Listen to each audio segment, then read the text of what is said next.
The President of Zambia is expected to address the nation through Parliament this morning. What are your expectations? I'm expecting nothing but the lies that we have seen before. We have seen them before.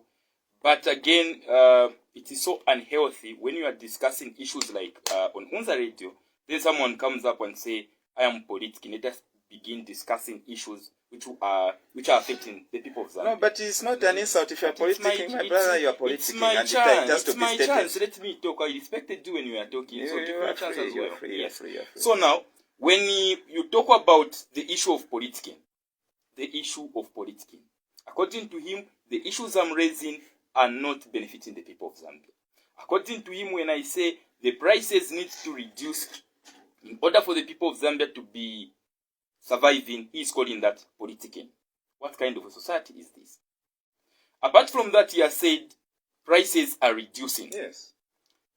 I'm not going to be surprised because the Vice President of the Republic of Zambia in Parliament said prices have to increase in order for them to reduce. I'm not surprised. A price of mini meal or a price of fuel, you found it at 17 kwacha per liter, you increase it to 26 kwacha, then it drops to 24 kwacha, then you begin clapping that we have reduced. What is a reduction? In short, it's the same as the price has just increased from 17 kwacha to 24 kwacha. Apart from that also, the business environment is freely. Literally, nobody can support any form of a negative intervention into businesses. Negative intervention. Previously, the people of Zambia were complaining about the cadres affecting their businesses. But today, they are not complaining about the cadres. He said, yes. I am going to tell him that the people now are complaining about the government affecting their businesses because the booth operators have been removed from their usual places where they were trading or doing their businesses. Apart from that, immediately the president got into power, he increased the monetary policy rate from 9.0 to 9.5, hence making it difficult for the business people to survive because they can't borrow, the interest rate has increased. And that is why today the people of Zambia are complaining, bitterly complaining, that there is no money in circulation. If you are a business person, munivera muli uko, mudandaula lero atsimugulisa vintu vambili. Pemugulisa po pemulili vintu viola because bantu bali bendrama. Lero peni kamba pano wamenani na 100 kwacha muntumba. Nishali na mwai maningi. The only people who are surviving maybe are the ministers who are in this government, and also maybe part of the people who have been appointed, including part of the members. However, the people on the ground are complaining.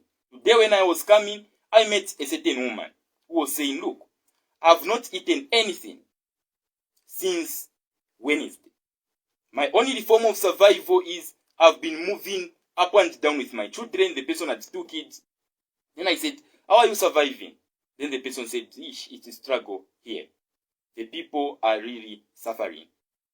Now I remember, I said, look, I only had 100 kwacha, I gave the woman and said, you can survive on that, but I'm rushing for a program on Unza Radio, but God was going to call me around 10 hours. I can record the discussions that you are going to have, provided she's going to call me. Then next time when I'm going to come at Unza, I'm going to make sure that you play the recording. However, when you look at that woman will tell you that the main reason why I'm suffering, the people, my father was retrenched from government because of privatization. What brought privatization? IMF. When? In the time of MMT. As a result, if there was no privatization, that woman would have been living a decent life. If there was no privatization, the people who are complaining about jobs today cannot be complaining about those jobs. And that is why, when you look at the government that we have now, it has rushed to the IMF, which destroyed our assets, which made us to privatize most of our assets that we are having. Mr. Godwin, where you are, the clothes you are putting on, the clothes my brother is putting on, and the clothes I'm putting on, they are not made in Zambia. They are coming from abroad. Provided those companies were in existence, provided the leather belts were still being made in Ndola, provided we resuscitate Mulungush textiles, our clothes could have been bought here. We and have that to, is why to engage Mr. Otis Warrior, then we open the line, Mr. Sure. Mr. Simukoko. I don't know why you have said you are Godwin Bazendo Nishauta. Nishinone kamunga neni mashauta abantu.